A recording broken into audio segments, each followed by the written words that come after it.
నాకు దక్షిణ ఇచ్చేటప్పుడు ₹1 తీసుకున్నానంటే నేను ఆ భక్తుడికి 10 రెట్లు మేలు చేయాల్సి ఉంటుంది.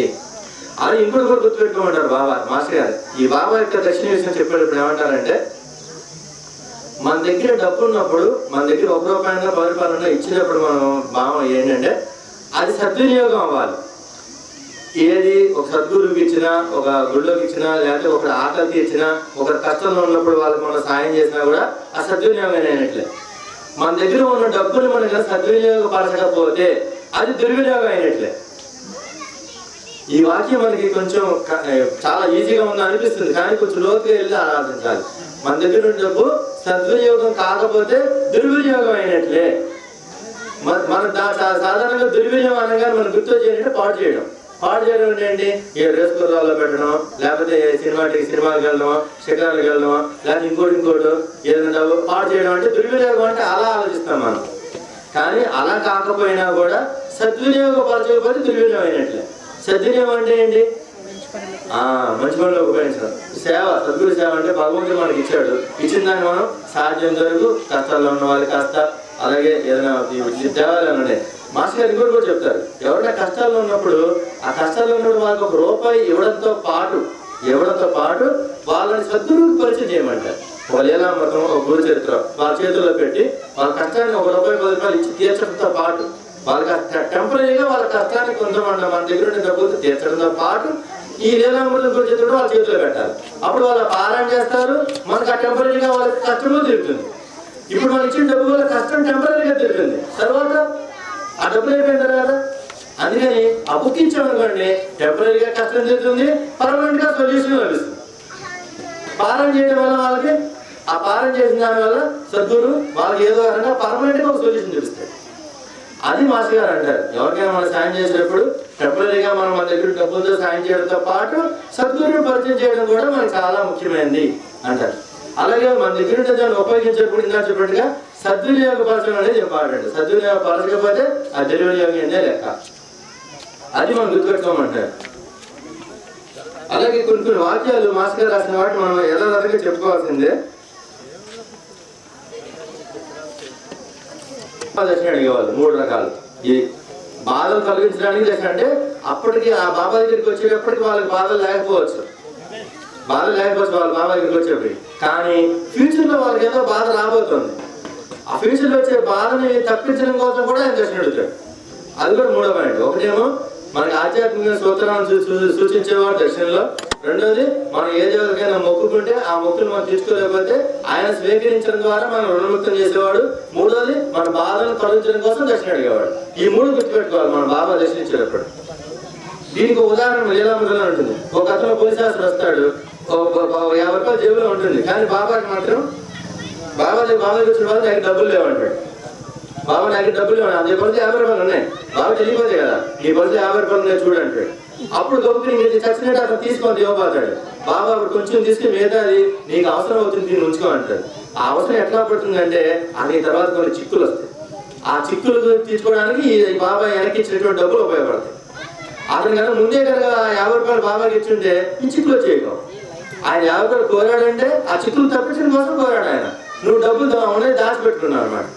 అట్లా ఇంకో గుర్తు వస్తాడు, బాబాకు ₹2 ఇవ్వాలనుకుంటాడు, కానీ ₹2 వెనక జేబులో వేసుకుంటాడు, బాబాకు ₹1 మాత్రం ఇస్తాడు. అప్పుడు బాబా అంటాడు, కొంతమంది ఉంటారు నాకేమో మొట్టమొదటి ₹2 ఇవ్వాలనుకుంటారు, కానీ తీరా నా దగ్గరికి వచ్చిన వాళ్ళు ₹1 ఇస్తాడు, ₹1 ఇస్తారు, ₹2 దాచిపెట్టుకుంటారు కదా.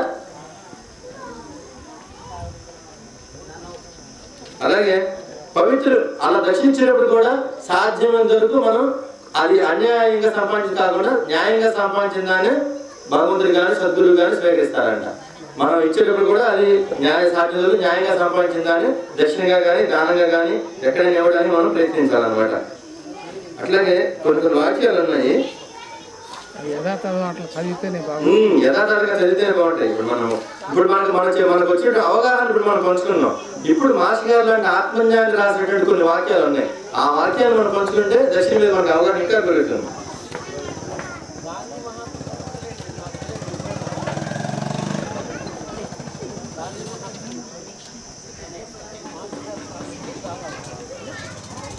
సద్వినియోగం చేయే ధనం ఉడకని అన్నంతో సమానం అంట. సద్వినియోగం చేయే ధనం ఉడకని అన్నంత సమానం.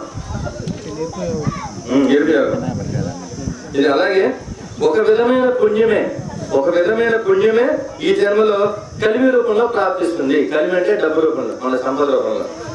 దానిని మరలా సద్వినియోగం చేస్తే అట్టి పుణ్యం మరలా ప్రాప్తిస్తుంది. ఇప్పుడు సద్వినియోగం చేస్తే మళ్ళీ వచ్చేలో కూడా మనకి సౌకర్యాలు ఉంటాయి, మళ్ళీ ధనం వస్తుంది. లేకుంటే ఆ జన్మతో ఆ పుణ్యం వ్యయమైపోయి మరో జన్మల్లో అన్న వస్త్రాలు కష్టపడవలసి ఉంటుంది. అర్థం కదమ్మా?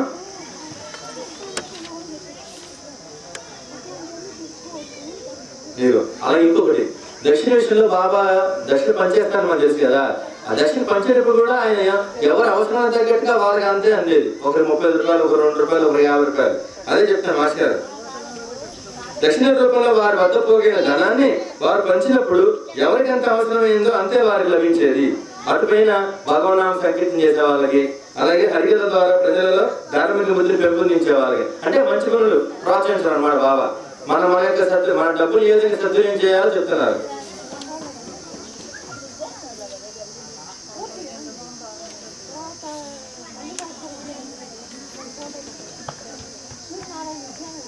ఇది బాగా గుర్తుపెట్టుకోవాలి. దీనికోసం నేను ఈ వాక్యాన్ని గుర్తుపెట్టుకున్నాను, చదవలేదు. ఒక్కసారి మనస్ఫూర్తిగా దేనినైనా దైవానికి కానీ సద్గురువుకి కానీ సమర్పిస్తామని సంకల్పించగానే, వన్స్ మనం బాబాకి ఇస్తామని చెప్పి అనుకోగానే ఇంకా ఆయన పరం అయిపోయిందంట. మనం ఇలా అదే కదా ఆయన చెప్పింది. 2 రూపాయలు ఇస్తాను అనుకున్నాడు, కానీ 2 రూపాయలు ఆయన జేబులో పెట్టి 1 రూపాయి మాత్రం ఇచ్చాడు. వెంటనే ఎప్పుడైతే మనం అతని మనసులో 2 రూపాయలు బాబాకి ఇవ్వాలని సంకల్పం రాగానే ఆ 2 రూపాయలు ఆయన పరం అయిపోయింది. డబ్బులు బాధకి ఇక్కడ ఉండొచ్చు కాక, కానీ ఆ 2 రూపాయలు ఆయన అయిపోయింది. ఆ 2 రూపాయలు తగ్గించి ఎప్పుడైతే ఇచ్చాడు అంటే ఆయన బయట పెట్టాడు. నువ్వు ఆ దగ్గర 2 రూపాయలు ఇస్తాను అనుకోకపోతే ఆయన అడిగేవాడు కాదు కదా. అదనమాట. ఒక్కసారి మనం అనుకోగానే ఆయన పరం అయిపోతుంది. మనం తరువాత దాన్ని తిరిగి స్వీకరించడం లేక సమర్పించక దాచుకోవడం, తిరిగి తీసుకోవడం లేదా సమర్పించకుండా దాచుకోవడం సద్గురువు యొక్క లేక దైవ యొక్క వస్తువును అధర్మంగా సొంతం చేసుకోవడమే అవుతుంది. అది మనం ఒక విధంగా దొంగిలించడమే. అది ఆయన పరం అయిపోయింది ఒకసారి అనుకోగానే. మనం ఆయనకి ఇవ్వకపోతే అది మనం దొంగిలించడం ఆయన దగ్గర నుంచి.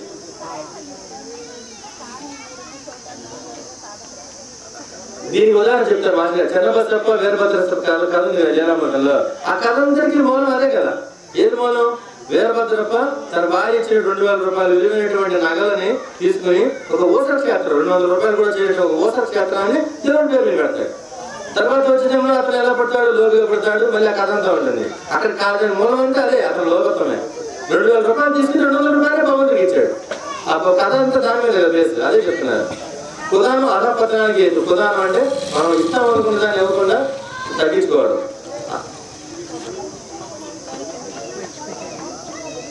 ఇంతటి అనర్థానికి మూలం ఏంటంటే తాను దాతనన్న అహంకారం. నేను ఇస్తున్నాను అనే ఫీలింగ్ ఉంది సారా, అదే ఇదన్నిటికీ కారణం. నేను ఇస్తున్నాను అనే ఫీలింగ్ మనకు ఉంటే స్టార్ట్ అయినట్టు అహంకారం. మనకి నేను ఇస్తున్నాననే ఫీలింగ్ లేకుండా ఆయన ఇచ్చిన దానిని మళ్ళీ ఆయనకే ఇస్తున్నాను అనే భావం ఉంటే అప్పుడు మనకి నేను దాతని, నేను ఇస్తున్నాను, వాళ్ళ దగ్గర తీసుకున్నారు, వాళ్ళ దగ్గరికి వాళ్ళ చిరచూపు చూడటం అలాంటివి ఉండవు. దాన్ని ఇక మాకు అది కూడా ఆశించ కూడా ఆయన దేన్ని వదిలిపెట్టడం. మనకి దానం పట్ల దర్శనం పట్ల మనకు ఉండే భావాలన్నీ ఆయన శుభ్రంగా అన్ని రాసి పెట్టేశారు. చులకన భావంతో సమర్పించేది పుణ్యాన్ని హరిస్తుంది.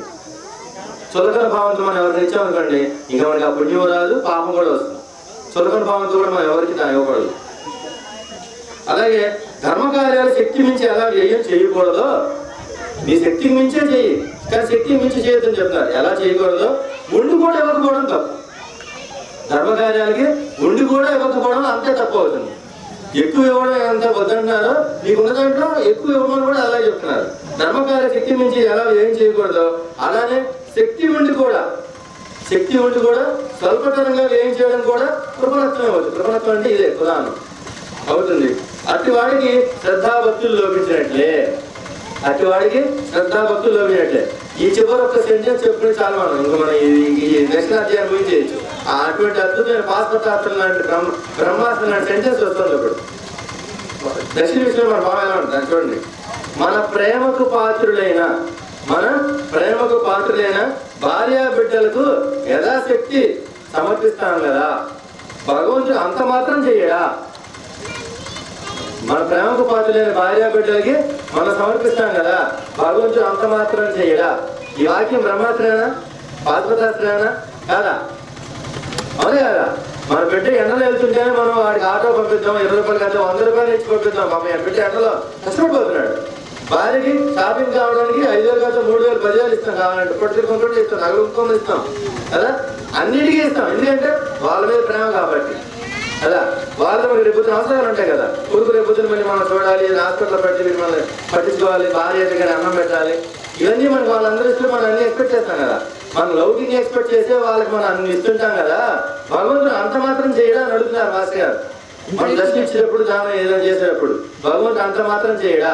ఇది మనందరం ప్రశ్నించుకోవాలి, ఏదైనా దర్శనం ఇచ్చినా కానీ దానం ఇచ్చినా కానీ.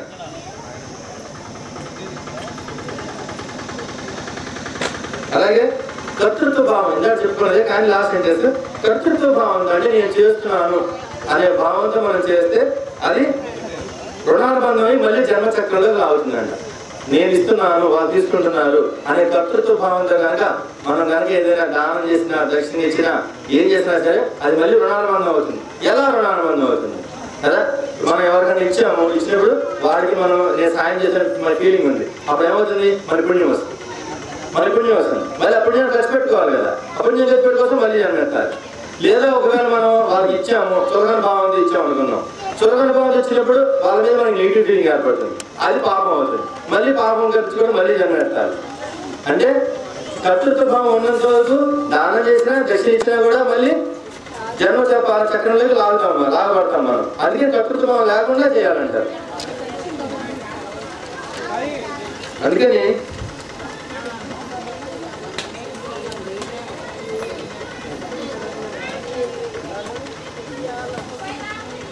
కర్తృత్వ భావం లేకుండా చేస్తే వచ్చే ఫలితం ఎట్లా ఉంటుంది? కర్తృత్వ భావం లేకుండా చేస్తే ఫలితం ఎలా ఉంటుందంటే, బాబాకి మనం సమర్పించేటప్పుడు ఎలా సమర్పించాడు? బాబా ఏమన్నారు? నాకు 1 రూపాయి ఇస్తే నేను 10 రెట్లు మేలు చేయాల్సి వస్తుంది అన్నారు కదా. అలా మనం అలా మేలు జరుగుతుందని ప్రతిఫలాపేక్ష ఆపేక్షించి చేయడం తప్పే. ఇవ్వడం వరకే మన పని. ఎవరు ఇస్తున్నారు? మనం ఇస్తున్నాం, మనం అనుకుంటున్నాం. మనకి ఇవ్వడానికి మన కారణం ఏంటి? ఆయన ఇచ్చాడు కదా. మనందరం మనంగా ఉద్యోగం సంపాదించుకున్నా, గుడ్డ సంపాదించుకున్నా, సౌకర్యాలు సంపాదించుకున్నా, మనందరం మనంగా సంపాదించుకున్నామా? ఆయన ఇచ్చాడు. ఎలా ఇచ్చాడు? మనం ఉద్యోగం సంపాదించుకున్నామంటే ప్రజ్ఞ. ఆ ప్రజ్ఞ ఎవరు ఇచ్చారు? భగవంతుడు ఇచ్చాడు. మనం వ్యాపారం చేసాము, వ్యాపారంలో ఉండే లోటుపాట్లు మంచి చెడ్డలు మనకి తెలుస్తాయి కదా. ఆ తెలిసిన ప్రజ్ఞ ఎవరు ఇచ్చారు? భగవంతుడు ఇచ్చాడు. లేదా పూర్వీకుల నుంచి మనకు ఆస్తులు వచ్చాయి అనుకోండి, ఆస్తులు ఎవరు ఇచ్చారు? పూర్వీకులు ఇచ్చారు. పూర్వీకులకి ఎవరు ఇచ్చారు? వెళ్ళాలి. మరి మూలానికి మూలం మాకు దత్తనం కదా, మూలానికి మూలం పట్టవస్తున్నాం. అట్లా ఎలా వచ్చింది ఇది? నా దగ్గరికి సంపాద వచ్చినా ఇంకోటి వచ్చినా కూడా ఎవరు ఇచ్చారు అని మనం ఆలోచించుకుంటే అన్ని కూడా ప్రజ్ఞల నుంచి డిపెండ్ అవుతాయి. ప్రజ్ఞ కానీ ఇంకోటి కానీ అలా సంపాదించినప్పుడు ఎవరు ఇచ్చేది ఎవరంటే భగవంతుడు. అప్పుడు మన కర్తృత్వ భావం లేకుండా ఇవ్వాలంటే అలా ఆలోచించాలి. నాదే లేదని ఆలోచిస్తే మళ్ళీ కర్తృత్వ భావం వస్తుంది. కర్తృత్వం వచ్చిందంటే మళ్ళీ మనకి లింక్ ఏర్పడినట్టే. లింక్ ఏర్పడిందంటే తగ్గట్టుకోవడానికి మళ్ళీ ఇంకో జన్మ కాసింది. అందుకే కర్తృత్వ భావం లేకుండా ఇవ్వాలి.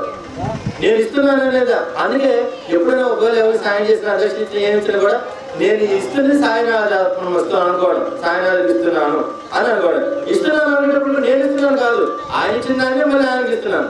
అసలు ఏది అనుకోవద్దు, ఇచ్చేసి వెళ్ళిపోండి అంతే. అది ఏది సాయనాథం ఇస్తున్నాను కూడా అనుకోవద్దు. మళ్ళీ ఇస్తున్నానంటే మళ్ళీ కర్తృత్వ భావం వస్తుంది కదా. అంతే కదా, ఇచ్చేసి వెళ్ళిపోవడం అంతే. ఏ ఫీలింగ్ పెట్టుకోవాలి, వెళ్ళిపోవడం. ఏ ఫీలింగ్ పెట్టుకున్నా మళ్ళీ మనకు బంధం అవుతాం. కానీ చెందాడు అనుకున్న వాక్యం మాత్రం గుర్తుపెట్టుకోవాలమ్మా. మనం మన ప్రేమకు పాత్రలేని భార్య బిడ్డలకు మనం ఎంత బాగా ఖర్చు పెడతామో భగవంతుడు అంత మాత్రం చేయడా? భగవంతుడి కోసం మనం కనీసం ఆ మాత్రం ఖర్చు పెట్టుకోకపోతే ఇంకా మనం ఆయన తగ్గించి ఆయన ఏమో ప్రార్థిస్తాం? మన భగవంతుడు ఏమో పెట్టిన అడుగుతాం. దానికి మళ్ళీ ఇంకొక వాక్యం చెప్తారు మాస్టర్ గారు, అది కూడా సందర్భం ఇది చెప్పాలి. తప్పదు, చెప్పండి.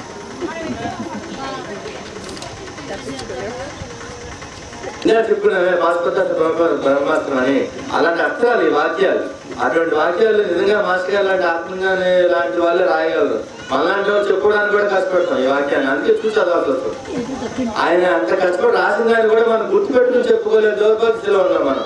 ఎందుకంటే ఆ వాక్యాన్ని యథాతథంగా చెప్పుకోవాల్సి వస్తుంది. చూడండి, సర్వాన్ని ప్రసాదించగల ప్రభువైన ఆయన. ఈ వాక్యం మంచి చూడండి ఎంత లోతుగా ఉందో. సర్వాన్ని ప్రసాదించగల ప్రభువైన ఆయన మొత్తం అంతా ఆయనే కదా. సర్వాన్ని ప్రసాదించగల ఆయన సర్వసమర్థ సద్గురు ఇందా చెప్తున్నాం. సర్వాన్ని ప్రసాదించగల ప్రభు అయిన ఆయన ప్రేమ బానిసలాగా భగవంతుడు మన దగ్గరికి ఏం కోరుతాడంట? ప్రేమ. అంటే కొంచెం గుర్తుపెట్టుకో, నన్ను ఇదంతా వచ్చింది ఆయన దగ్గర నుంచే, నాదేమీ లేదు అనుకుని గుర్తుపెట్టుకోవడం ఆయన మనసు కోరే ప్రేమ. ఆయన ప్రేమ బానిసలాగా మన ముంగిట పడిగాపులు పడుతుంటే, ఆయన సర్వాన్ని ప్రసాదించగల సమర్థుడైన ఆయన ప్రేమ బానిసలాగా, ప్రేమకు బానిసైన వాడు ప్రియురాలు ఇంటి ముందు ఎండనగా వాననగా దానికోసం ఎలా నిరీక్షిస్తుంటాడు, అలా ప్రేమ బానిసలాగా మన ముంగిట పడిగాపులు పడుతుంటే ఆయనను చూచైన అల్పబుద్ధులము కఠినాత్ములము, అల్పబుద్ధులము కఠినాత్ములము, మన బుద్ధి అల్పబుద్ధే కదా, అల్పబుద్ధి కఠినాత్ములైన మనకు వారిని ఏమైనా అడగడానికి కూడా సిగ్గుంటారు కదా. ఆయనేమో అన్ని ప్రసాదించగల ఆయన ప్రేమ బానిసలాగా మన ముంగిట పడిగాపులు కాస్తుంటే, ఇంకా ఆయన దగ్గర మనం ఏదో నువ్వు నాకు అదివు, నాకు ఇదివు, నాకు అదివు, నాకు ఇదివు అని అల్పజ్ఞులము కఠినాత్ములమైన మనము ఆయన అడగడానికి సిగ్గుండాలి కదా అంటున్నారు మాస్టర్ గారు. ఇటువంటి వాక్యాలు మనం గుర్తుపెట్టుకుంటే మనకి దక్షిణ మీద అవగాహన ఉన్నటువంటి వాక్యాలు కనీసం ఇలాంటి సందర్భాలైనా మనం చెప్పుకుంటూ కలుసుకుంటూ ఉంటే ఎప్పుడో సందర్భంలో అన్నా మనకి ఎలాగో మన కుక్కతో వంకనే మనది. ఆ కుక్కతో వంకన అప్పుడప్పుడన్నా కనీసం సరిచేస్తుంటుంది, గుర్తుకొచ్చి ఒరే ఆ రోజు అలా చెప్పుకున్నాము మన భావం ఎలా ఉండాలి. ఆ కుక్కతో వంకరని సరిచేయడానికి అలాంటి మార్పులు ఉన్నారు మాస్టర్ గారు లాంటి వాళ్ళు. ఆయన ప్రార్థించి ఎప్పుడైనా మన భావం చెడిపోయినప్పుడు మాస్టర్ గారు మాకు ఆ భావం నిలబెట్టండి అని ప్రార్థించిన తప్ప మనం ఏం చేయలేం. ఆయన శరణాగతి కోరడం, ఆయన ప్రార్థించడం, నాకు అవకాశం ఇచ్చినటువంటి మన పరిధిలో ఆశ్రమం గారికి, ఆయనతో పాటు ప్రత్యక్షంగా పౌరసంగా చాలా మంది సేవించిన వాళ్ళకి, అలాగే ఏమైనా తప్పులుంటే క్షమించండి. ఓపికగా మీ అందరికి కూడా మీ రూపంలో అందరి మాస్టర్ గారికి కూడా నమస్కారం చేసుకుంటూ సెలవు తీసుకుంటున్నాను. బాగా చక్కగా వివరించి మాస్టర్ గారి యొక్క సాయినాథ ప్రబోధామృతం నుంచి కూడా చక్కటి ఉదాహరణలన్నీ తీసుకొచ్చి మనసుకు హత్తుకునేలాగా ఎప్పుడు దక్షిణ అనే భావం మర్చిపోకుండా చేసినటువంటి శ్రీనివాస్ గారికి హృదయపూర్వక కృతజ్ఞతలు చెప్తూ మన గోపాల్ గారిని శ్రీనివాస్ గారికి స్వామివారి పటం వస్త్రం ఇవ్వాలి.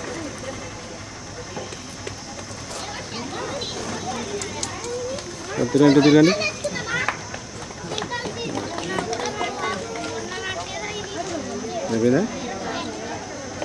ఓకే. చూస్తే మనం భోజనానికి వెళ్దామా. ఇంకొక స్పేస్ నెక్స్ట్ టీం ఎలాంటిది చెప్పాను కదా, కరోనా టైంలో కూడా ఏది దొరికితే అది, రిక్షాల మీద, ఆటోల మీద, సైకిల్ మీద ఏది దొరికితే అది వెళ్ళి సక్సెస్గా చేసిన టీం వాళ్ళది. మనం ఒకటేనమ్మా, మనకి మార్కులు ఎవరి దగ్గర పడాల్సిన అవసరం లేదు, ఆయన దగ్గర పడాలి. 6 మార్కు పడినా, 1 మార్కు పడినా, 1 మార్కు పడినా భగవంతుడి దగ్గర పడాలి. భగవంతుడి దగ్గర పడేట్టుగా మనం ప్రయత్నించాలి, ఇంకెవరి దగ్గర మనం మాట్లాడుతున్నాం కదా. అలా ఆలోచిస్తారు వాళ్ళ టీము. నాకు చాలా జలసీగా ఉంటుంది వాళ్ళ టీం అని చెప్తే. బేబీగా నిత్య సత్సంగం అమ్మా వాళ్ళది, ప్రతిరోజు సత్సంగం జరుగుతుంది. ఎప్పుడు ఫోన్ చేసినా మేము సత్సంగంలో ఉన్నామంటారు.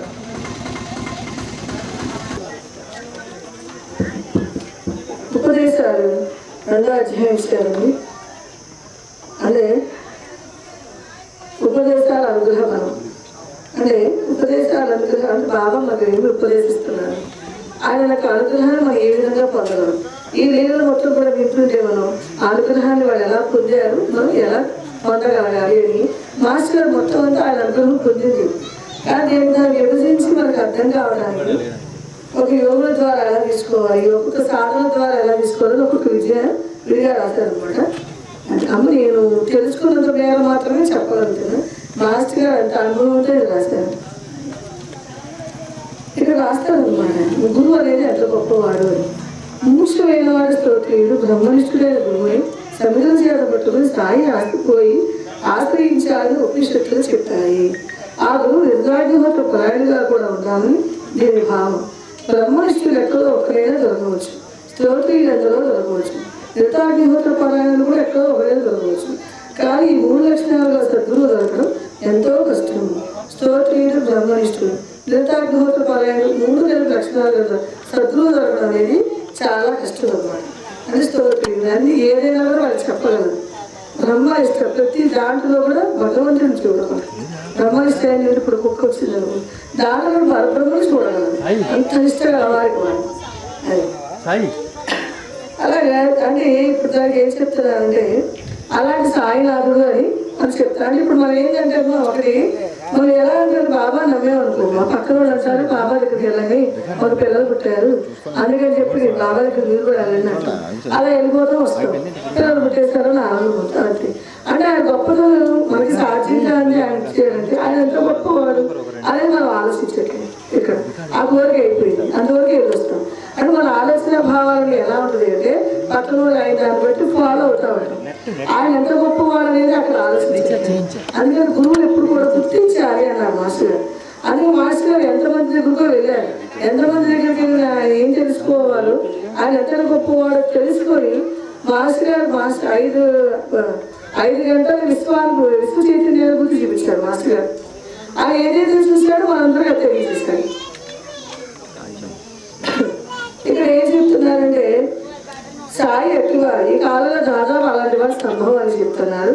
కానీ సాయి ఈ 3 లక్షణాలు కదా అట్టివారే. ఆయన బ్రహ్మనిష్ఠులని ఎందరో గుర్తించారు. ఆయన నిరతాజ్ఞత పరాయణ అందరూ చూసుకుంటున్నారు. కానీ ఆయన సాటినే స్తోత్రి లేని సంగతి తెలుసుకున్న వారితో అరుదు. కారణం స్తోత్రిని గుర్తించగలగానే మనకి ఎంతో శాస్త్ర ప్రావీణ్యం ఉండాలి. అండ్ మనం ఏదో కొన్ని గ్రంథాలనే చదువు ఉండాలి, కొన్ని విషయాలు తెలుసుకొని ఉండాలి. తెలుసుకోవడం వల్ల గురువు ఇంతటి వాడు అని దానివల్ల ఏమవుతుంది మనకి ఆ యొక్క పవిత్రత అర్థమవుతుంది. ఇప్పుడు గుళ్ళోకి వెళ్ళమంటే అమ్మ ఏం చెప్తుంది, కాళ్ళు కట్టుకునేదమ్మా భగవంతుడు గొప్ప చెప్పండి. అమ్మ ఏదైతే చెప్పిందో కాళ్ళు కట్టుకుని వెళ్ళడం, దండం పెట్టుకోవడం, దక్షిణ వేయడం, బయటకు వస్తున్నాం. అమ్మ అందరికీ చెప్పింది కాబట్టి అది అర్థమైంది. ఇక్కడ గురువు ఏం చెప్తున్నాడంటే ఆయన ఎంత గొప్పవాడు అని కూడా మనకు తెలియజేస్తున్నాడు. అంటే ఇక్కడ ఏం చెప్తున్నారంటే స్తోత్రీలు నిజానికి వేదం ఎదిగినవారు. స్తోత్రీలు అంటే వేదాలంతా తెలిసినవారు.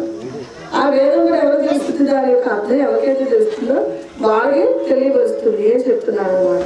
ఇలా దీని గురించి మరి మాస్టర్ గారు కొన్ని వేదాలు రాశారు. అదే దక్షిణాది బ్రాహ్మణ దేశ సంచారం చేస్తూ వేద పండితులు సాయి ఘనంగా సత్కరిస్తారని వాళ్ళు షిరిడి వచ్చారు. షిరిడి వచ్చేసరి సరే బాబా చూసి ముస్లింలోనే ఉండడంతో ఆయన నమస్కరించారు. వాళ్ళు ఏం చేశారంటే 2 చేతులు పిడికలు ఇలా పెట్టి వాళ్ళు వేదం చదవడం బిగించేశారు. బిగించేసిన తర్వాత మధ్యలో మర్చిపోతున్నారు, చదువుతున్నారుగా మర్చిపోతున్నారు. బాబా మళ్ళీ గుర్తు చేస్తున్నారు. మళ్ళీ గుర్తు చేస్తుంటే అప్పుడు మళ్ళీ చదవడం మళ్ళీ చివరికి అంతా అయిపోయిన తర్వాత బాబా అన్నారు, మీరు ఎవరినైతే ఆశ్రయించారో వాళ్ళే దర్శనం అడిగి తీసుకోండి అన్నారు సాయి గారు. అంటే వాళ్ళు ఎవరిని ఆశ్రయించారు ఆ పిడికల్లోని అంటే గురు పాదాలు భగవంతుడి పాదాలు గురు పాది పెట్టుకున్నారు పిడికలు, వాళ్ళని ఆశ్రయించి తీసుకోండి అన్నారు. అంటే ఏంటి భగవద్గీతలో పొందడానికి వేదం చదవాలి కానీ లౌకికమైన కానుకల కోసం కాదు. అని ఇక్కడ ఏంటి బాబాకి అనుగ్రహం పొందడానికి రాలేదు వాడు, ఆయన ముస్లింలో ఉన్నాడే అందుకని చెప్పి పిడికలు ఇలా పెట్టుకొని చదివేసి ఆయన కాలు తీస్తాడు వెళ్ళిపోదాం అనే ఆలోచనలో ఉన్నాడు. మనం కూడా చూడండి గుడిలోకి వెళ్ళాక ఒక లలిత సహస్రనామం వచ్చు, కృష్ణ సహస్రనామం వచ్చు, ఏదైనా రావచ్చు. ఏది వచ్చినా సరే మనం గుడిలోకి వెళ్ళాక ఏం చేస్తామంటే మనకు మైకి ఇస్తారా, మనం బాగా చదువుతామా, ఇదే ఆలాపం అనుకుంటాడు. బాగా అమ్మ అనుగ్రహాన్ని పొందడానికి నాకు ఈ అవకాశం ఇచ్చారు. చాలా భక్తి శ్రద్ధలతో చదవాలి అనుకునేవాడు చాలా తక్కువ మంది ఉంటారు. ఈ అమ్మ బాగా బాధపడతారు, అదే అహంకారంతో మైకి తీసుకుంటారే కానీ భగవంతుడు నిధిలో నాకు పాడే అవకాశాన్ని ఇచ్చారని తన్ను ఎత్తుకున్న దేవుడు ఎవరున్నారు. నాకు అందుకే ఒక ఏదో గుర్తొస్తుంది. మాస్టర్ చెప్తారు అన్ని ఏది కూడా ఆయన ఇచ్చాడు. ఇందులో మరి ఎలాంటి అనుభవాలు తీసుకుంటే అంత అనుభవం అది. మరి హేమట్పంతి దగ్గరికి శ్యామని పంపించాడు బాబా. శ్యామ దగ్గరికి పంపించాడు బాబా హేమట్పంతి ఎంతో గొప్పవాడు. శ్యామ దగ్గర పంపించలేంటి బాబా ఏమన్నాడు నీ మామూలు వాడిని, శ్యామ ఏమన్నాడు నీ మామూలు వాడిని, నిన్ను దగ్గర పంపించలేంటి అన్నాడు. కానీ సాయి పంపించారు కనుక నాకు తెలిసి నేను చెప్తాను అన్నాడు. మరి వీళ్ళంతా చెప్పిందంతా నాకు రాదు కానీ ఆయన నేను పట్టుకున్నాను, ఏదో విధంగా పట్టుకున్నాను. తెలుసో తెలుగు బడిలో కూర్చున్నట్టు సాయినాథుడు కూడా కూర్చున్నాడు. అది ఎలాంటి అనుభవాలు అంటే చెప్తుంది. ఇది అనుభవం ఇంత ఈ అనుభవం ఇంత అనేది లేదు, ఎవరికి తగ్గ అనుభవాలు ఆయన ఇవ్వగలడు. అది తెలుసుకున్నాం అనుకోమ్మా మనకి ఆ భయం ఉండదు. ఆ అనుగ్రహాన్ని మనకి ఎలా ఇవ్వాలి బాబా ఏం చెప్పాడు, మీరు వచ్చి కూర్చోండి, నీకు సాయి అంటే ఒకటే తెలుసు, నీకేం చేత కాదు. కానీ నువ్వు నన్ను నమ్ముకొని ఉన్నావు కదా, నా తపశక్తి ధారపోసి నిన్ను నేను రక్షించుకుంటాను అన్నాడు. అంటే విడిగా వచ్చేటప్పటికి ఏమవుతుంది, మనకు ఎంతో పుణ్యం ఉంటేనే కర్మ కలగదని చెప్పాడు. అంటే మనం ఏమనుకుంటే కర్మ మన పుణ్యం చాలేదు కాబట్టి కర్మ కలగలేదు, ఇదే ఆలోచనతో మనం ఉంటాం. సద్గురువు ఆశ్రయించినప్పుడు ఏంటైనా తను తక్కువ ఫలాన్ని ధారపోసి మనల్ని రక్షిస్తాడు. ఇలా అందుకని ఇక్కడ ఏంటంటే గురువులు నమ్ముతారు. మీరు ఏ దేవాలయమే భగవంతుడి కోసం వెళ్తున్నాను అనే భావం మనకి రావాలి. అలా వచ్చినప్పుడు మాత్రమే ఆయన అనుగ్రహాన్ని మనం పొందగలం. ఎందుకంటే వేళ ఎంత జరిగారు ఇప్పుడు గుళ్ళో చూడండి, వేళ జరిగినా అంతే.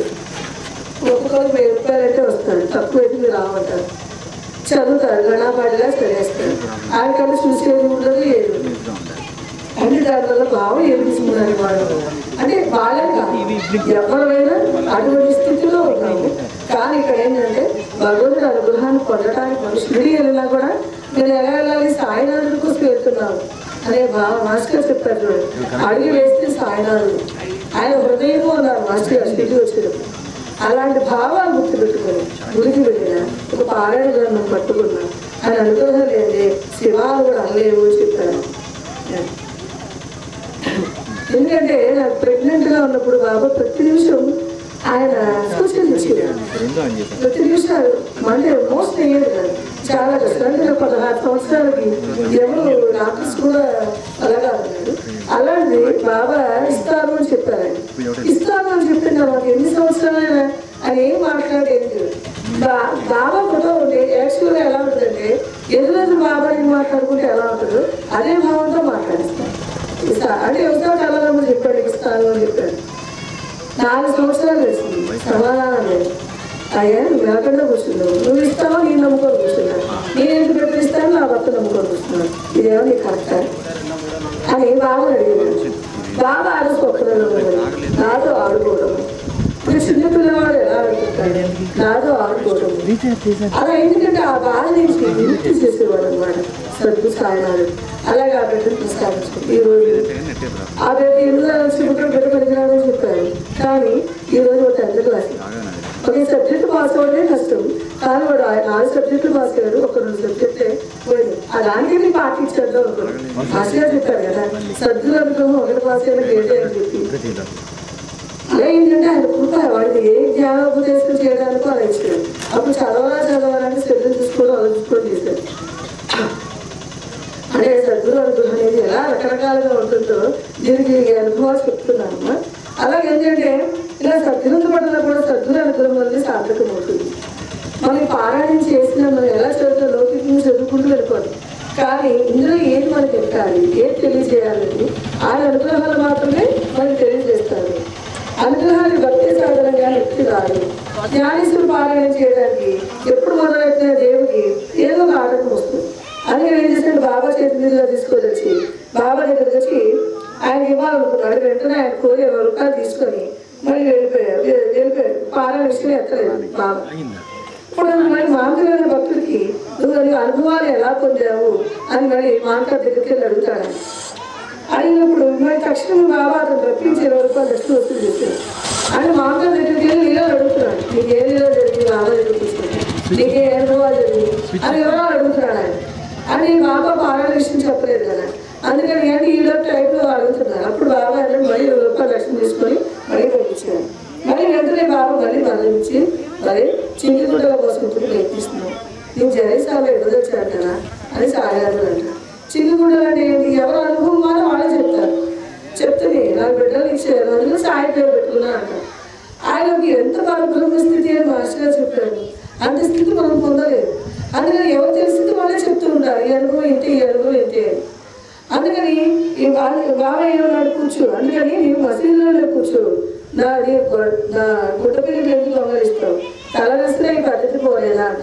అని మనుషుడి అక్కడ ఏమడుగుతాము, పట్టణంలో ఏదో అడుగుతాం, మీరు ఎన్నాళ్ళ నుంచి వస్తున్నారు, హాస్పిటల్కి వెళ్ళి ఏం అలవాటు, బస్సు ఎక్కడ ఏం అలవాటు, ఎక్కడ తింటారో అడుగుతాం, బస్సు ఎక్కడ మంచి ఇట్లా అదే అలవాటు మనకు వచ్చేస్తా. హాస్పిటల్కి వెళ్ళినా అంటే, గుడికి వెళ్ళినా అంటే, ఏమన్నా మీరు ఎన్నాళ్ళు చేస్తున్నారు, మీకు ఏ అనుభవాలు జరిగి అనుకుంటాం అని మాస్టర్ గారు ఏం చెప్పారంటే, మనకి మాస్టర్ గారు అదే తేడా. మాస్టర్ గారు ఏం చేస్తారంటే గ్రంథ పారాయణ ఇస్తారు. ఆ గ్రంథ పారాయణ చెయ్యండి, బాబా మీకు ఏ రూపాయల అనుభవాలు ఇవ్వాలో ఇస్తారు అంటారు.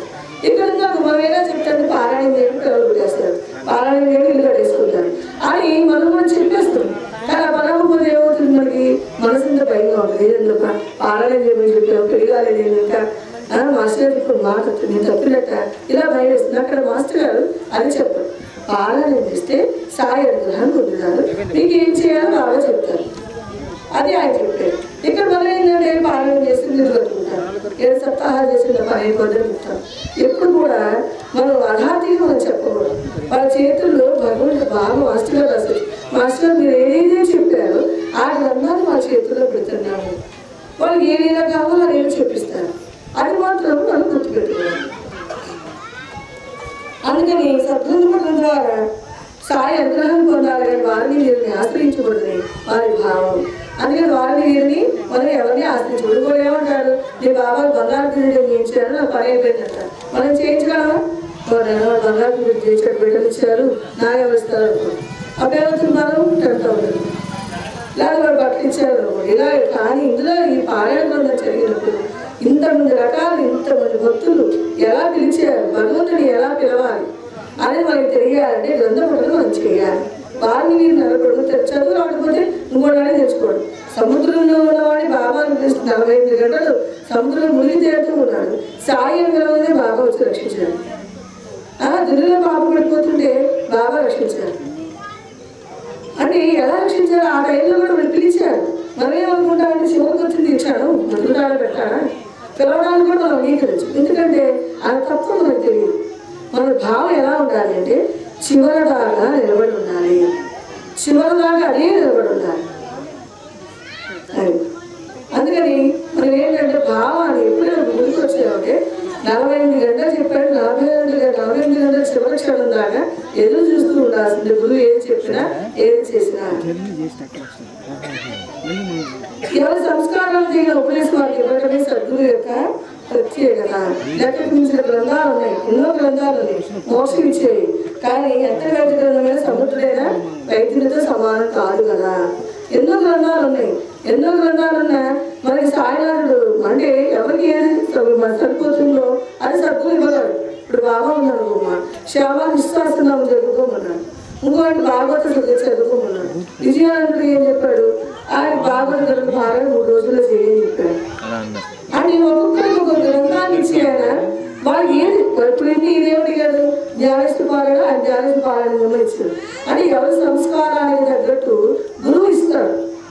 అందుకని విశ్వాసం చాలాసార్లు 40 రోజులు జరిగారండి, బయలుదేరారు, అందరూ పక్కన పెట్టేసాము. విష్ణులకు లలిత శాస్త్రనామం చదువు అంటే మనకి అది సరిపడా కాదు. అందరూ దేవతలు, అందరూ దేవత. 10 స్కూళ్ళు ఉన్నాయి మనకంటే ఏ దేంట్లో అయితే అరుగుడు అనేది దాన్ని బట్టి చేస్తాడు. 10 స్కూళ్ళు మంచిగా కాదన్నా కాదు కదా, ఎవరు కూడా బాగానే చెప్తారు.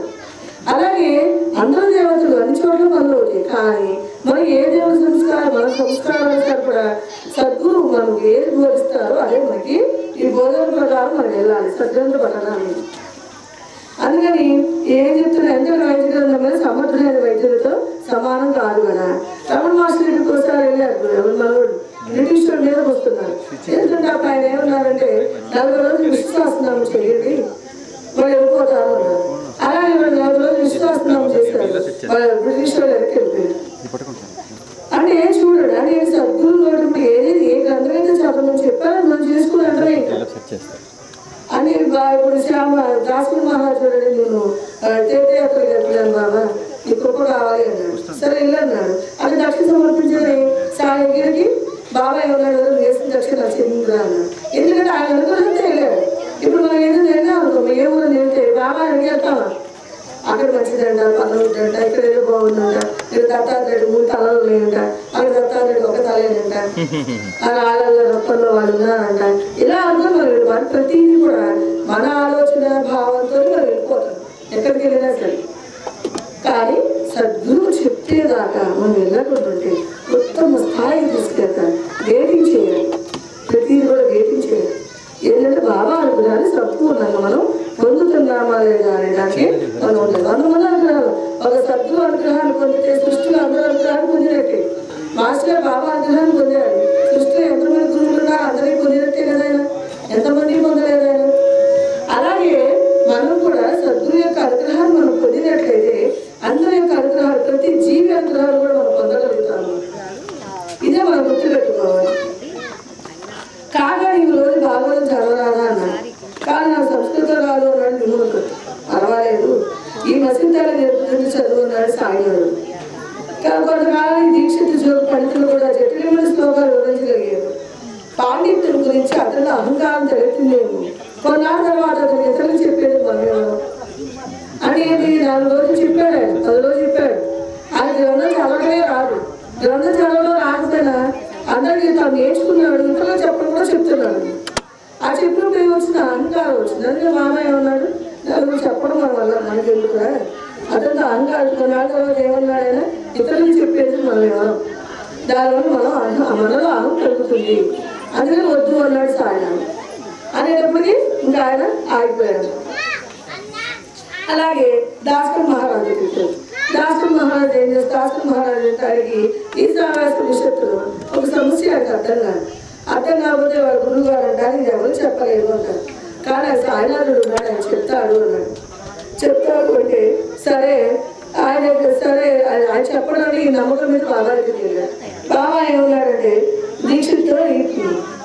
బ్రహ్మజ్ఞానికి వివరించగలం కలిసి ఇందులో కష్టమేమో దీక్షితుల్లో పరికరం వివరణ చెప్పుకుంటే అలాగే వెళ్ళమన్నాడు చూడండి వాళ్ళు ఎంత నమ్మకంతో పరికరం అయిపోయింది ఏంటి అని కూడా అనుకోరా బాబా అన్నాడు మాస్టర్ గారు ప్రతి దాంట్లో గురు సందేశంగా తీసుకో ఒక రాలే ఆకులో తీసుకో పూసే పువ్వులో తీసుకో ప్రతి దాంట్లో కూడా సందేశాలు తీసుకోండి ఒక చెట్టు పిల్లవాడు చూడండి ఏదైనా ఇచ్చేలాగా వాడికి అంత ఏడుస్తాడు ఇంట్లో వాళ్ళందరూ కూడా తాళెళ్ళిపోడు ముందు వాడికి ఇచ్చేయండి రా బాబు ఈ బాల్ మనకి ఎదుగుతాడు అంటే వాడు ఎంత ఎలా ఏడుస్తాడు సద్గురువు దగ్గర కూడా మనం అంత ఏడవగలగా నువ్వు ఇచ్చేలాగా నీకు అలా ఉన్నట్టుగా ఉండాలి అది అలాగే అందుకే పసిపిట్టలు తీసుకుని అది నేర్చుకోవాలనుకోండి అది మన లెక్క మనకే వచ్చారు అనుకోండి వాడు చూడండి ఇద్దరు పక్క పిల్లలకి 2 ఇచ్చి వీళ్ళకి 1 ఇస్తే నాకు ఇంకా ఇవ్వలేదు అంటాడు వాడు ఏదో మన లెక్కలు వచ్చా కానీ మన లెక్క రావనుకుంటుంది మనం తక్కువ ఇచ్చామని అర్థమవుతుంది అని ఇలాంటి సందేశాలను గుర్తుపెట్టుకోవాలి ప్రకృతిలో ప్రతిదీ జ్ఞానంతోనే పుట్టారు మన జ్ఞానంతో గుర్తించగలిగారు అది మనం అలాగే ఏం చేశాడంటే దీక్షిత వాళ్ళ ఇంట్లో పలికల కోసం వెళ్ళారు వాళ్ళ ఇంట్లో ఎవరు దాసుడు మహారాజు వెళ్ళిన తర్వాత పడుకొని పొద్దున్నే వేసాడు ఆ పలికల పొద్దున్నే వేసి ఎర్రచీర కొట్టి పాడబడుతుంది ఎర్రచీర ఎంతో బాగుంటుంది చాలా అందంగా ఉంటారు అని పాట పాడుకుంటున్నాను ఆ పాట పాడుకున్న తర్వాత ఈ దాసుడు మహారాజు ఏం చేశాడంటే చాలా చక్కగా అమ్మాయి పాడుతుంది ఆ ఎర్రచీర తీసుకురామని పని దీక్షతో చెప్తాడు ఆ ఎర్రచీర తీసుకొని వస్తాడు అన్నమాట ఆ ఎర్రచీర తీసుకొని రాని తన అమ్మాయికి ఇస్తారు అమ్మాయి ఏం చేస్తుందో తీసుకొని చీర కట్టుకొని మళ్ళీ వస్తుంది మళ్ళీ వచ్చి చీర కట్టుకోకుండా ఎలా ఆనందంగా పాడింది అదే ఆనందంగా మళ్ళీ పాడుతున్నాం మళ్ళీ అదే ఆనందంగా అమ్మాయి పాడింది అలాగే పాడేటప్పుడు సరేలేని కట్టుకొని వచ్చింది తర్వాత మళ్ళీ ఏం చేసింది ఇంట్లో పెట్టుకొని మళ్ళీ వచ్చింది మళ్ళీ వచ్చి మళ్ళీ చీర వేసిన తర్వాత అదే ఆనందంతో పాడుతున్నారు అప్పుడు ఆయన అర్థమైంది అనమాట అంటే మనకు ఉన్నా లేకపోయినా కట్టుకున్నా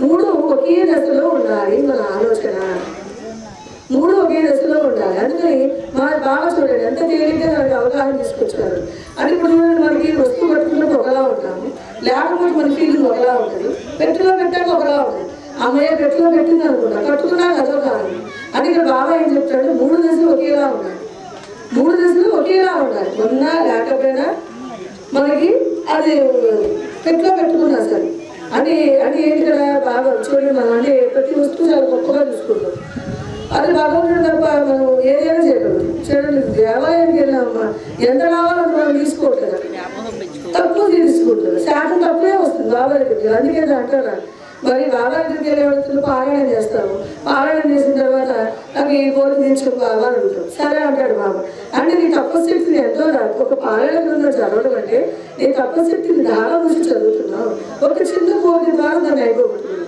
అంటే బాబాకి మనకి ఇంకా అయిపోయింది ఒకసారి మాస్టర్ గారు ఇలాగ ఏ వస్తుందని చెప్తూ ఉన్నారట చాలా మంది భక్తులు ఉన్నారట భక్తులు ఉంటే సరే కృష్ణ గారు ఒక ఆయన వచ్చారు ఏమీ తెలియదంట అమ్మాయికి ఆయన వచ్చి రాగానే మాస్టర్ గారు గుడ్డలు కూడా సరిగ్గా లేవంటారు సరే మాస్టర్ గారు ఏం చేశారు ప్రసాదం పెట్టండి రా అన్నాడు ప్రసాదం పెట్టారు పెట్టిన తర్వాత సరే ఆయనకి ఎవరు సేవ ఇచ్చారు 2,000 3,000 చెప్తుంది వాడికి గుడ్డ నాణ్యత కూడా ఉండదు మనకి ఆ గుడ్డ రేటు తగ్గిపోతుందని తెలిసినా కూడా ఇంకోటి ఎవరు ఇష్టపడదు మన ప్రాణం అయ్యాక వేరే వాళ్ళకి మనం బయట తీయం అది రేటు తగ్గిపోతుంది విలువ ఉండదు కట్టలేదు బరువు తగ్గిపోతుంది ఆ రోజుల్లో మోడల్ అది ఈ రోజుల్లో మోడల్ ఇది అయినా సరే మనం ఇవ్వడానికి మనం సంస్కరిస్తాం అది కానీ ఇక్కడ గురువులు ఏంటంటే వాడు ఎప్పుడప్పుడు రిలీజ్ చేసుకుంటారు వాడు సంతోషంగా ఇచ్చాడు ఇది కావాలి ఆ చాలా 2,000 ఆయనకి ఇచ్చేసాడు ఇచ్చాక మాస్టర్ గారు ఉన్నారు అది లీలావృతం తీసుకొచ్చి వాడిని అన్నాడు ఇచ్చాక అక్కడ మాస్టర్ గారు తర్వాత అడిగారు, ఏంటంటే మాస్టర్ గుడ్డ అంటే ఇచ్చావు, గుడ్డ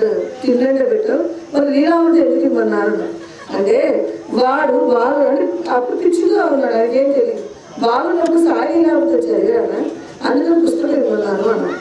అంటే చూడండి, మనం ఒక పుస్తకంగా చదివితేనే మనం ఆయనతో లింగి ఆపడిపోయింది, మరి ఆయన తెలియని స్థితిలో ఉంది. అందుకని మరి రేపు ఓపుకు ఉండొచ్చు, లేకపోవచ్చు, మన పరిస్థితి ఎలా ఉంటుందో తెలియదు, ఒకరి ఉండొచ్చు, ఎవరైనా ఉండొచ్చు. కానీ గ్రంథపడన అనేది తోడు ఉన్నట్టయితే మనకి ఎవరితో పనివ్వకుండా బిడ్డ ఊరికి వెళ్ళిపోయేది, ఇంట్లో ఎవరు లేరు కదా, బిడ్డ ఊరికి వెళ్ళిపోయాడు, ఎందుకు నలుగురు పడుకున్నా ఆ దేశాల్లో ఉన్నారు, ఎవరు వాళ్ళ దగ్గర కాబట్టి నేను ఉండలేను, ఇదొక తప్పే అయిపోయింది. కానీ మాస్టర్ గారి కుటుంబాన్ని వాళ్ళు చూసినప్పుడు మనకు మనోధైర్యం వస్తుంది. ఎందుకంటే ఆదర్శంగా వాడు ముందుకెళ్ళినప్పుడు మనం ముందుకెళ్ళగలుగుతాం. అనంతాచార్య గారు అనేది నలుగురు బిడ్డలు రమ్మన్నా కూడా వాడు ఎవరు రాలేదు. ఆయన ఏమన్నాడు, నేను ఒక్కడే అనుకుంటుని ఉంటాను అన్నాడు. ఆయన ఒక్కడే అనుకుంటున్నాడు విజయవాడు, ఎవరి దగ్గరికి వెళ్ళాలి, ఏ గుడి దగ్గరికి వెళ్ళలేదు ఆయన. కానీ ఇక్కడ మనం ఏముంటుంది, నలుగురు బిడ్డలు ఒక్కడు కూడా చూసి చాలేదు. అంటే వాడు తప్పనంటే ఎలా ఉందంటే వాడు చూడాలి, నా మనోధైర్యంతో నీ బతకాలను అనుకున్నప్పుడు రేపు బిడ్డ కూడా అదే ఆలస్యం. మనం ఎన్ని కోట్లు ఇచ్చినా వాడికి అది రాదు. వాళ్ళకి ఆలస్యం ఏదవుతుంది, మనం ఏదైతే ధైర్యాన్ని ఇచ్చామో ఆ ధైర్యంతో వాడు బతకగలడు. అది మనం గుర్తుపెట్టుకోవాల్సింది. అందుకని గురువుని పట్టుకోవడం అంటే ఏంటంటే కోరిక తెచ్చుకోవడం కోసం, దీనికోసం కాదు, ఇది గుర్తుపెట్టుకోవాలి అని మనకి చెప్తున్నారు. అందుకని ఆవిడ పాత చీర కట్టుకున్నా కొత్త చీర కట్టుకున్నా ఎలా ఉందంటే ఆనందంగా ఉంది. ఇప్పుడు మన పెళ్లికి 4 సార్లు అదే చీర 10 చీర కట్టుకున్నాం, బాగుంది. అదే 4 సార్లు కట్టుకెళ్తే మన మనసు ఎలా ఉంటుంది, వాళ్ళు ఏమనుకుంటారు, మన ఫీలింగ్ అంతా పెట్టేస్తారు, మన ఫీలింగ్ అంతా పోతుంది. వాళ్ళు ఏమనుకుంటారు, కట్టిందే కట్టుకొచ్చింది ఫీల్ అయిపోతుంది. కానీ అమ్మగారు అంటే ఉన్న చేతుల్లో పెళ్లికి వెళ్ళొచ్చేదండి. సరే, నేను కూడా చాలా నార్మల్గా ఫస్ట్ నుంచి కూడా చాలా నార్మల్గా ఉండడం అలవాటు. అలాగే దాని తగ్గట్టు ఇలాంటి గురువులు దొరకడం, నార్మల్గా ఉండడం మాకు అలవాటు సరిపోయింది. ఇంకా ఫీలింగ్స్ లేవు, ఏమీ లేవు. వాళ్ళు ఎవరన్నా అనుకోని ఏం మాట్లాడే పని ఉండదు. అయితే ఏదో పెళ్ళికి మాస్టర్ గారు చెప్తారు, ఎలా ఉంటుంది ముక్కు ఒక శివుడి విభూది ఇమ్మంటారు, అది తీసుకుంటుంది. వాళ్ళు ఏమంటారు, రాని నువ్వు వస్తే మన బాబు వచ్చినట్టే ఉంటారు. మరి అంతమంది పక్షులు కట్టుకుని వాళ్ళ వైపు మనసు వెళ్ళలేదు. కానీ ఈ పుస్తకం ఏమన్నా వాళ్ళ మనసు ఎంత ఆనందపడింది. ఇవన్నీ మనం ఎదటోళ్ళు అంటున్నాడా, మన మనసు హీనం చేసుకుంటున్నావా, ప్రతిదీ కూడా మనమే గుర్తు చేసుకోవాలి. ప్రతిదీ కూడా మన మనసు మనమే హీనం చేసుకుంటున్నాం. నేను ఇలా ఉంటే ఇలా ఉన్నా, ఇలా ఉంటే ఇలా ఉన్నా అని మనసు బలహీనపరుచుకుంటున్నాం. అందుకని మనసులో ఏ రోజు కూడా ఇంట్లో చూడు బియ్యం లేదే, ఎంత బాగా ప్రార్థిస్తున్నారు, ఇంట్లో చూడు బియ్యం కూడా లేకుండా ఆయన నేను ఉన్నానే అన్న ఫీలింగ్ ఆయన ఎక్కడ లేదు. 11:30 అమ్మగారు అడుగుతారు, ఇంట్లో బియ్యం లేదు మాస్టర్ గారు, అయ్యే వస్తాయి అంటారు. అయ్యే వస్తే 11:30 బియ్యం పప్పులు అన్ని తీసుకొచ్చి పెట్టేవాడు. అంటే చివరి క్షణం దాకా ఆయన ఎదురు చూస్తారు. మనం కూడా ఎలా ఉండాలంటే ఆ చివరి క్షణం దాకా ఎదురు చూడాలి. అసలు నాడి రోడ్డు మీద పడేసిన సద్గురువు దిగి రావాలి, అలాంటి ఉండితాను ఉండాలి. అలా ఉన్నప్పుడే మన సద్గురువుని పట్టుకోగలదు.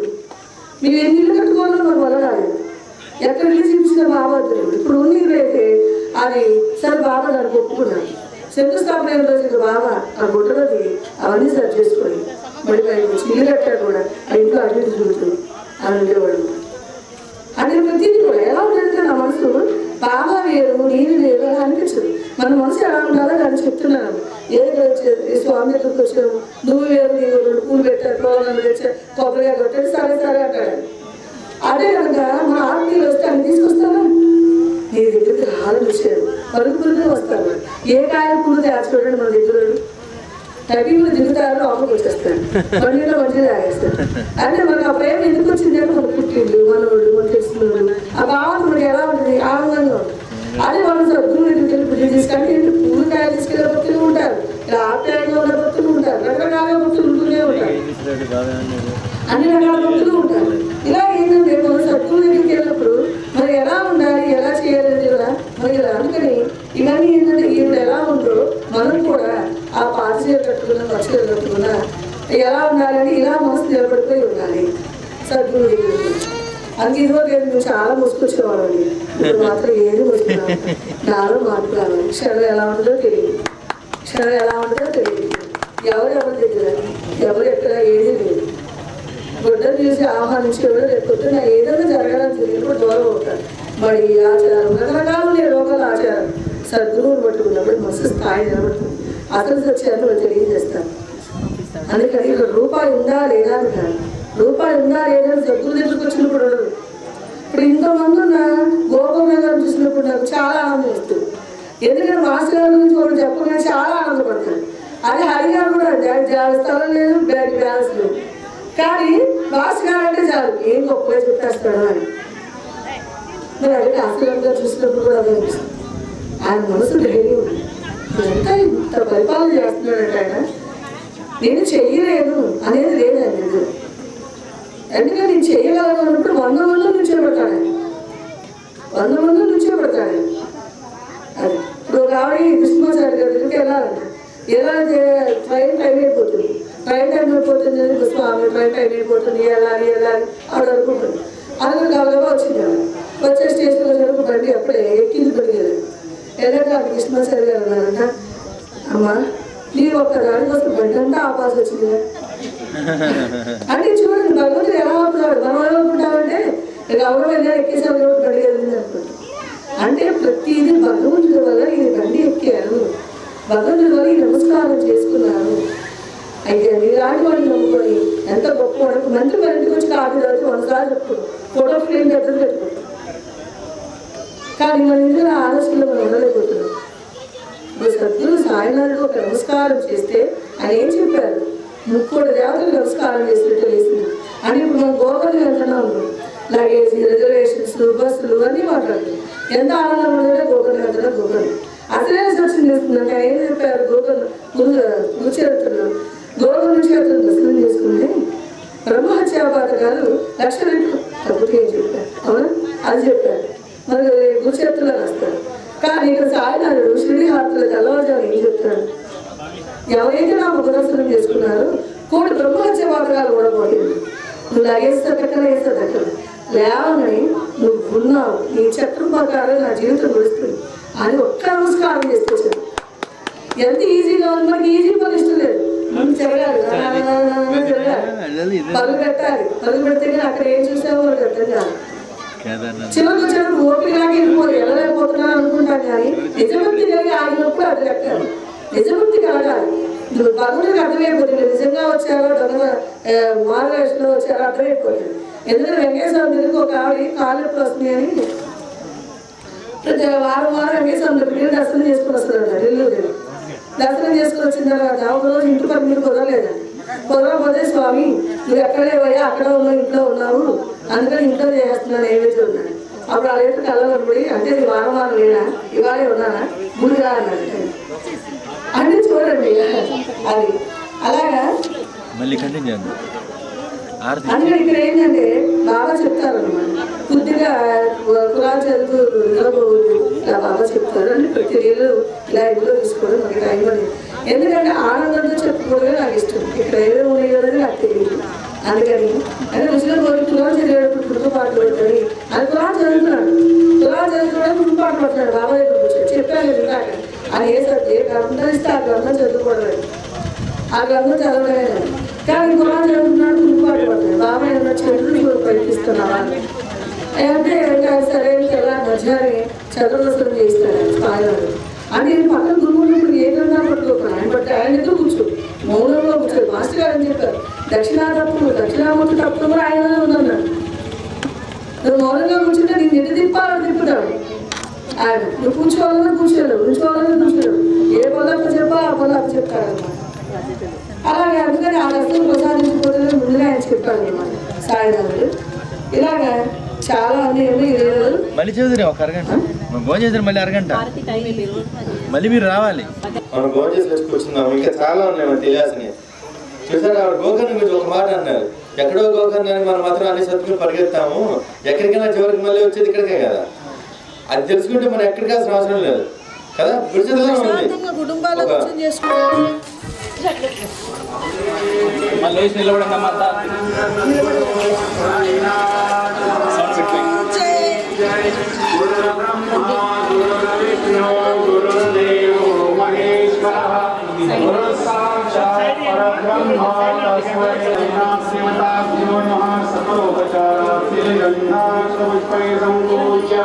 మంత్రేణ పాత్రాన్ని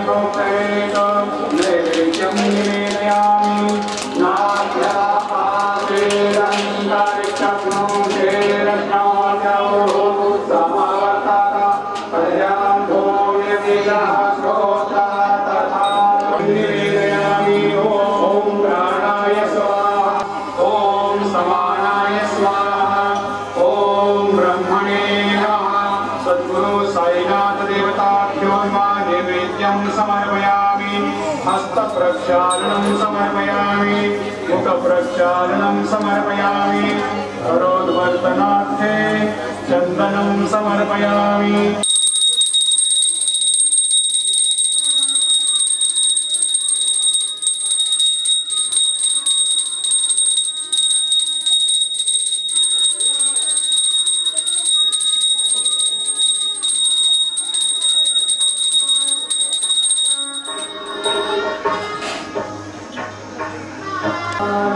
सद्गुरु साईनाथ महाराज की जय।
जय देव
यत्र पूर्वे सदा सन्ति देवाः ॐ राजाधिराजाय प्रसन्नसायिने नमो वयं राज्यं भोज्यं स्वराज्यं वैराज्यं पारमेष्ठं राज्यं महाराजमाधिपत्यमयं समन्तपर्या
सदा विश्वमायामवेवाविरामम्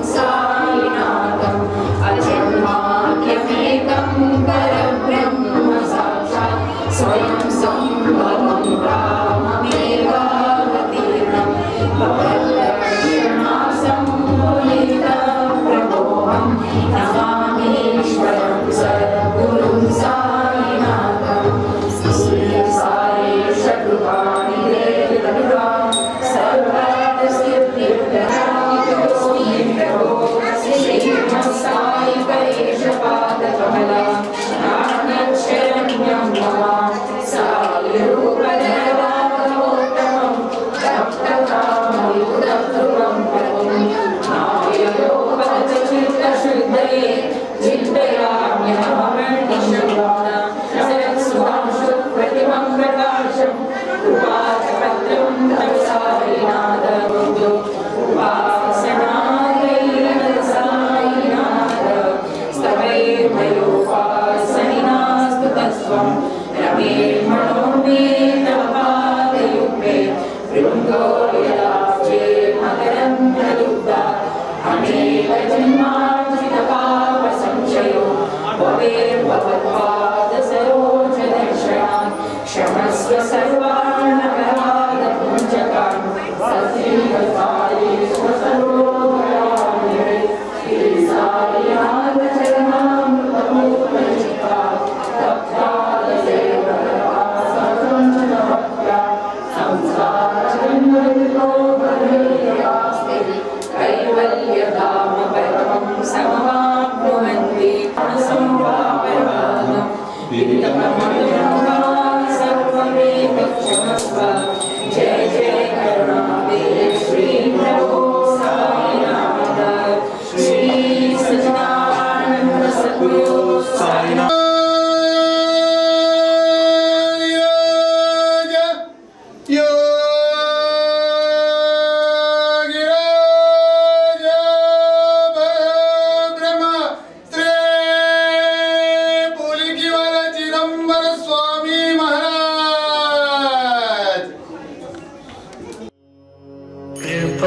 कृपासमुद्रं सुमुखं त्रिनेत्रं जटाधरं पार्वती वामभागं सदाशिवं रुद्रमनन्तरूपं चिदम्बरेशं हृदि भावयामि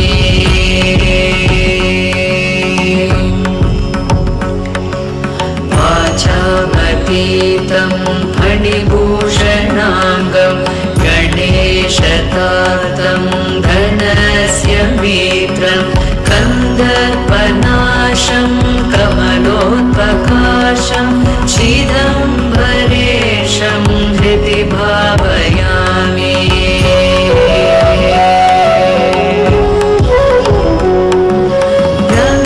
रमेशवन्द्यं रजदात्रिनाथं श्रीवामदेवं भवदुःखनाशं रक्षाकरं राक्षसपीडितानां चिदम्बरेशं हृदि भावयामि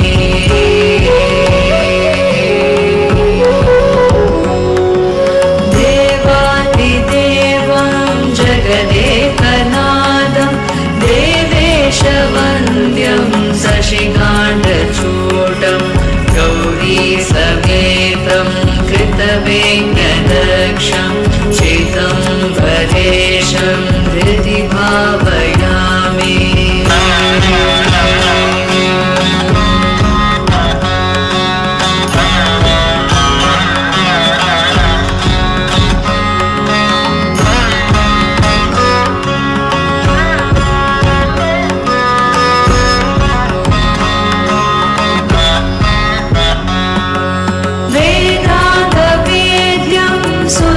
सुरवैरिविघ्नं शुभप्रदं भक्ति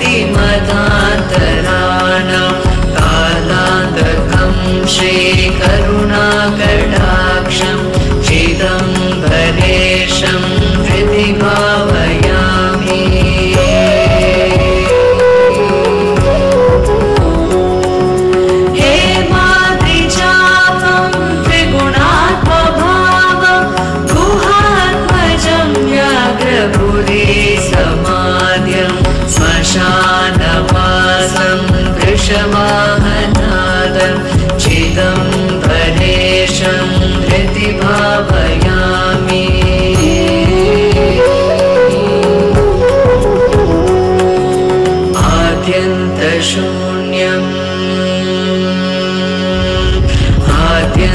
आद्यन्तशून्यं त्रिपुरादिमीशं नन्दीशमोख्य स्तुतिवैभवाद्यं समस्तदेव